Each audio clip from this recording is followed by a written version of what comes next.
అలాండి అలాండి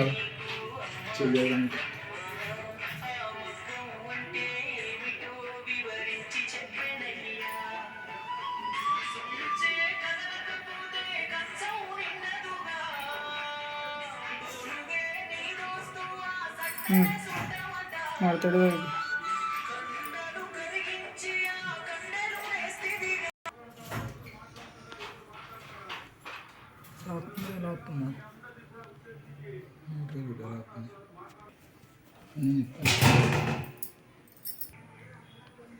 అందరికీ నమస్కారం అండి. చేనేత వస్త్రాలను ధరిద్దాం, చేనేత కార్మికులను కాపాడదాం. మన వీడియో కనుక మీకు నచ్చినట్లయితే లైక్ చేయండి, షేర్ చేయండి, మీ అభిప్రాయాలు కామెంట్ రూపంలో తెలపండి. Please subscribe. జై హింద్.